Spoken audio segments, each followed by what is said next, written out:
Bonjour, aujourd'hui j'aimerais vous présenter quelque chose d'assez particulier que j'ai reçu il y a de nombreuses années par un ami du forum Art Movie Fan. Et il s'agit d'Emmanuel Fournier qui m'a envoyé en fait des maquettes qu'il a fait lui-même. Alors je ne sais plus trop comment, est-ce qu'il avait fait graver ça, est-ce qu'il l'a fait sur une machine, en tout cas je crois qu'il l'a fait sur une machine. Reste qu'il m'a envoyé en fait des restes de miniatures Star Wars qu'il avait commencé à faire tout seul comme un grand, de différentes tailles, et je me disais que ça serait intéressant de vous montrer ça avant que j'en fasse quelque chose, puisque il y a encore quelques années je me disais mais comment je vais compléter ça. Alors maintenant j'ai l'expérience et les connaissances nécessaires pour le faire, mais je pense que en fait je vais très certainement transformer ce qu'il m'a envoyé en épaves telles qu'on les voit notamment dans le désert de Jakku, donc dans l'épisode 7 de Star Wars. Je peux aussi imaginer des épaves sur Endor, on ne sait jamais, mais reste que donc dans ces boîtes en carton, ça avait été envoyé dans celle-ci. Mais là, je l'ai mis dans une autre boîte à chaussures qui, d'ailleurs, je pense, j'ose espérer que la marque n'existe plus. Les petites bombes, bon, voilà. Mais d'ailleurs, ça me permet de vous montrer que pour ranger certaines maquettes ou certains morceaux de maquettes, les boîtes à chaussures, c'est quand même pas mal. Faut juste éviter d'avoir autant de choses que j'en ai moi. Mais vous voyez là-dedans, donc j'avais mis des morceaux de ce que je vous avais déjà découvert justement dans des projets d'épaves de Jakku. Alors ça par exemple, ça c'est les morceaux de ce qui reste de l'AT-AT, donc en épave sur Jakku, que je vous ai déjà présenté donc il y a facilement 4 ans, plus de 4 ans même. C'est la partie qui était, comme vous voyez, beaucoup trop déformée par la chaleur, que je ne pouvais pas utiliser tel quel, parce que bon, contrairement à ce que certains croient, c'est pas parce que vous faites du plastique fondu que ça fait épave. Au contraire, on voit justement la mauvaise échelle de la maquette. Mais donc c'est une partie que j'ai découpée, que je n'ai pas utilisée en fait de l'AT-AT, et du coup comme il était placé sur le flanc, ça m'a obligé d'ailleurs à le mettre dans un certain sens plutôt qu'un autre, puisqu'il n'est pas dans le bon sens par rapport au film. Et ça pareil pour la tête, le dessous de la tête j'allais pas l'utiliser, donc comme il y a des détails relativement intéressants, je l'ai gardé, et puis j'en ferai autre chose à un autre moment, on sait jamais. De loin d'ailleurs on dirait un snow speeder, mais vraiment à plat, vraiment très mal foutu, mais ça peut donner des idées. Donc voilà, ça c'est le genre de choses que j'avais mis dans cette boîte. J'y ai mis également d'autres morceaux de AT qui étaient vraiment très mal montés. Vous voyez, on voit encore les traces de colle, et ça me servira à faire donc une autre épave plus proche de ce qu'on voit dans le film. Là vous avez toutes les pièces nécessaires, mais là-dedans donc il y a d'autres surprises concernant justement le AT-AT. Et dans l'autre carton, il y a encore une autre machine de l'Empire que je vous présenterai tout à l'heure. Donc on va commencer déjà par la présentation de ce kit apparemment en carton, et après on passe au suivant. Alors voilà, je redécouvre en plus les pièces là avec vous, parce que je les avais mis de côté depuis de nombreuses années lors d'un nouveau déménagement notamment. Je suis retombé dessus que depuis peu, et je suis toujours aussi abasourdi par ce que Emmanuel a fait. Franchement, c'est complètement fou. Je pense qu'en fait c'est fait essentiellement avec du carton et du papier, et ça s'approche quand même franchement de ce que peut faire par exemple un maquettiste pour comment dirais-je, un studio d'architecte, je ne sais plus comment on appelle ça, un bureau d'architecture peut-être.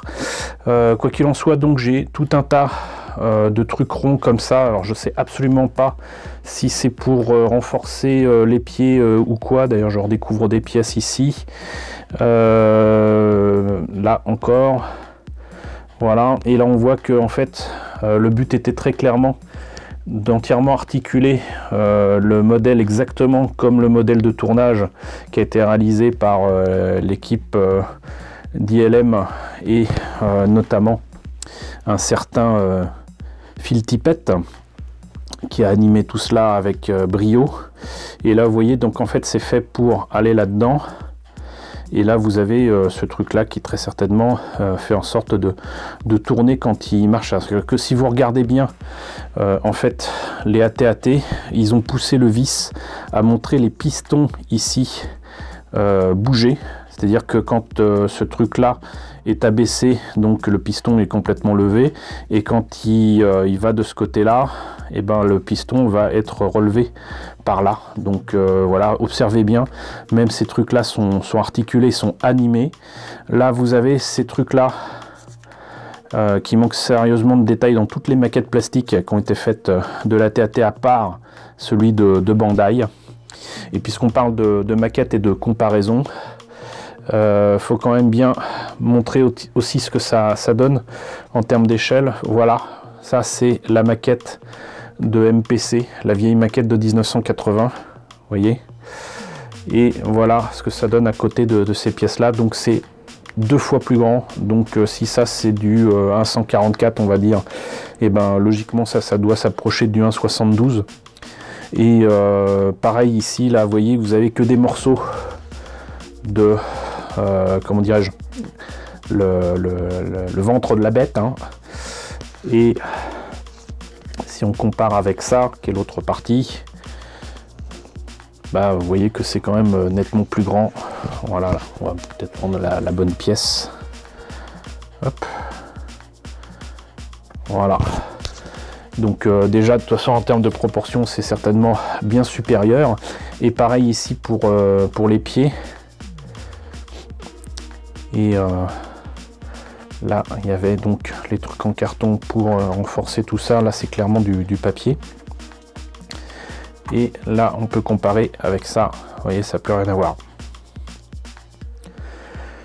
Donc voilà pour les petites comparaisons. Alors pour le AT-AT, je n'avais que ces pièces là.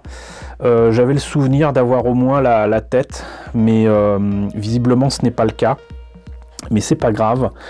Je pense que je devrais pouvoir m'en sortir pour faire en fait une épave de la TAT de grande taille comme on voit sur Jakku. Alors c'est dommage évidemment puisque je perds la partie articulée de ces pièces magnifiquement faites par Emmanuel, mais bon, je vois sincèrement pas quoi faire d'autre avec, sachant que là il faudrait remplacer le papier soit par de la carte plastique, soit par du carton, ce qui serait un peu compliqué pour moi en tout cas, alors qu'en faire une épave sera beaucoup plus simple. Là même pour le canon, vous voyez. Donc je pense que de toute façon il y a des fichiers qui traînent sur le net pour ce qu'on appelle le Pepakula. Donc ces fichiers qui peuvent être modifiés à loisir pour donner un truc imprimé à l'échelle qu'on veut, et même modifié avec les proportions qu'on veut, notamment pour certains costumes. Certains s'en étaient fait une spécialité il y a quelques temps, en se compliquant la vie en prenant des trucs en papier, en mettant de la résine, de la fibre, etc. Ils faisaient des trucs absolument formidables. Maintenant tout le monde fait des trucs en mousse beaucoup plus simplement, mais voilà, ça c'est le genre de choses je pense que je peux faire assez facilement, et ça me permettra de faire quelque chose de grande taille et d'absolument unique. Donc encore merci à toi Emmanuel pour ces morceaux de AT-AT, mais on n'en a pas fini. Alors voilà les pièces qui étaient les plus avancées, j'allais dire, de ce que m'a envoyé Emmanuel, et c'est là que le bas blesse pour moi, puisqu'en fait il est très tentant de continuer le travail qu'il avait commencé, d'essayer de le compléter.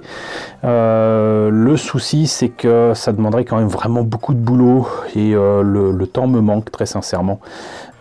D'autant que je n'ai pas la moindre idée de la façon dont je pourrais m'y prendre. Je pourrais compléter très certainement avec mes propres méthodes de récupération, avec des couverts plastiques, avec des choses comme ça, mais suivre exactement la même méthode qu'il avait lancée, ça va être un peu plus compliqué. Alors là c'est là qu'on voit que a priori donc les pièces en question étaient fabriquées sur du carton, et très certainement fait certainement pas à la main en tout cas, mais avec un fichier, peut-être avec une découpe pas laser, parce que sinon on verrait les traces du laser passer sur ce genre de méthode, mais très certainement un traceur. Et là vous voyez déjà donc différentes pièces qui étaient optimisées pour en fabriquer un maximum. Là je devine qu'il s'agissait donc des panneaux qui se mettent devant donc les hublots, on va dire, du ATST, puisqu'il s'agit du ATST, je vous l'ai pas dit, c'est le Scout Walker en fait, le ATST qu'on voit notamment dans le retour du Jedi. Et là notamment on reconnaît ces pièces là, voilà, une fois découpées ça donnerait ça éventuellement. Et ça c'est les protections qui se mettent en fait sur une partie des jambes. Voilà, donc on voit déjà comment étaient fabriquées, pensées certaines pièces.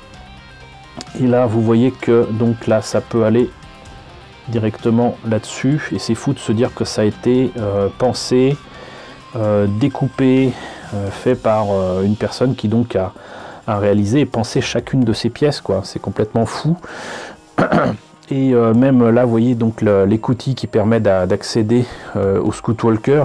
J'estime d'ailleurs la taille de ce Scout Walker à peu près au 1,48, et puisqu'on parle d'échelle, là d'ailleurs on voit que a priori il y avait une pièce qui avait été commencé à être gravée sur du plastique. Alors de quelle manière je ne sais pas, je ne pense pas que c'était de l'impression 3D, mais vous voyez donc ça, je mets juste à côté pour que vous vous rendiez compte de l'échelle. Là par contre c'était pratiquement l'échelle des figurines de, j'allais dire Kenner, de Hasbro, donc je pense proche du 1/20e, 1/18e, et c'est là qu'on voit quand même les différences d'échelle. Et ce qui est rigolo, c'est qu'apparemment il avait commencé aussi à réfléchir à la possibilité de le faire certainement au 1,72. Là vous voyez que c'est quand même 2 fois plus petit. Voilà, donc j'ai un sachet avec plein de pièces pour le compléter. Je pense que c'est fait essentiellement pour cette taille là, mais j'en ai pas de certitude. Il faudrait que je vérifie, mais normalement ça doit être ça. Et ce qui est fou, donc c'est la raison pour laquelle contrairement au AT-AT, j'aurais un petit peu plus de mal à me faire à l'idée d'en faire une épave. C'est que là vous voyez, donc il y a déjà quand même pas mal de détails qui ont été terminés et faits sur cette jambe, avec à la fois du plastique, du carton. Je sais pas exactement ce que c'est comme matière, mais là c'est déjà articulé. Voilà, il y a juste à terminer ici le peton avec la pièce ici que l'on voit très bien d'ailleurs dans un épisode de The Mandalorian. Et là vous voyez donc le niveau de détail de fou. Et là il y avait des pièces carrément en plexiglas. Voilà, qui est certainement proche des méthodes utilisées par ILM donc dans les années 80. Et là donc on a les pièces articulées ici en plexiglas et qui tiennent bien, hein, du Scout Walker, et avec donc juste cette pièce là qui a cassé, mais qui pourrait être renforcée avec une tige ou quoi, j'en sais rien. Mais voilà, peut-être que je terminerai ce ATST là, et peut-être que j'en ferai la version qui a vu visiblement pas mal de batailles dans The Mandalorian, je ne sais pas, parce qu'en fait là vous avez donc la tête du Scout Walker, il n'y a pas l'intérieur mais c'est quand même bien avancé. Boum. Là vous avez cette pièce là qui est très certainement ce qui se met ici pour compléter donc le corps, on va dire, du Scout Walker. Là il y a juste donc la base de la tête à placer. J'imagine que c'est le truc rond qu'il y a là-bas qui permettrait certainement de le terminer. Et donc là même la partie pour les canons, en fait il y a juste les canons à rajouter entre guillemets. Là ça a cassé, rien de compliqué à remplacer pour faire, j'allais dire, les oreilles. Là vous voyez donc en fait ça a cassé à ce niveau là, mais je pense sincèrement que non, en fait les trucs ronds là-bas ça doit être en fait pour les armes, les oreilles justement du Scout Walker. Mais là je pense très sincèrement que En faire une épave, ça serait dommage. Ça serait vraiment dommage. Après, reste à savoir comment l'utiliser, comment le remettre en état. Reste que je pourrais pas en faire un absolument identique à ce qu'on voit dans les films. Je pense d'ailleurs que en fait les proportions sont pas super exactes, c'est peut-être pas assez écarté à ce niveau-là, je sais pas, mais il y a quelque chose qui me travaille au niveau des proportions de la tête de ce Scout Walker. Il faut savoir qu'en plus, de toute façon, le Scout Walker existe au moins en deux versions. Il y a la version qu'on voit très peu dans l'Empire contre-attaque, on le voit peut-être 2 fois en train de marcher dans la neige pendant la bataille de Hoth, mais de très loin. Il l'appelait le Chicken Leg Walker, et les pattes étaient beaucoup plus fines, les pieds beaucoup plus petits, et l'habitacle, on va dire, était beaucoup plus rablé, beaucoup plus ramassé, et c'est pour ça d'ailleurs que le jouet du Scout Walker dans les jouets de Kenner ressemble en fait à la version qu'il y avait dans l'Empire contre-attaque, et absolument pas à ce qu'on voit dans le Retour du Jedi. Le jouet est très différent de ce qu'on voit dans le Retour du Jedi, et dans ce qu'on voit dans le Retour du Jedi, c'est plus proche de ça, mais dans le Retour du Jedi, il me semble que c'était quand même un petit peu plus écarté, mais je vérifierai. Il faudra que je vois mes sources, puisque en fait du coup il y a quelques subtiles différences entre le modèle de tournage en taille réelle qu'on voit sur Endor et le modèle animé, le modèle qui est donc articulé et animé image par image, notamment encore une fois par Phil Tippett, et qu'on voit ensuite dans le film en train de poursuivre les Ewoks. Voilà, donc vous voyez, j'ai de quoi faire. Mais reste que c'est quand même un très beau cadeau de la part d'Emmanuel, et je te remercie encore de m'avoir envoyé ça, et ça sera pas perdu, ça c'est sûr, donc voilà. Bah écoutez, j'espère en tout cas que la présentation de ces objets exceptionnels et totalement uniques vous a intéressé. N'hésitez pas à me dire ce que vous en pensez dans la section commentaires, si vous connaissez ces méthodes de réalisation d'objets, j'allais dire en 3D.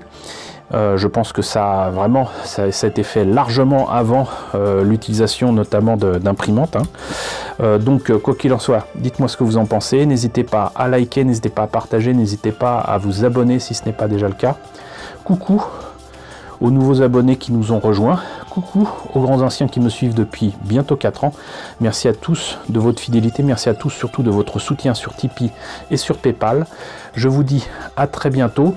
Et je vous laisse avec le générique de fin, avec les contributeurs de la chaîne, et je vous dis donc à très bientôt pour la présentation d'un nouvel objet Star Wars.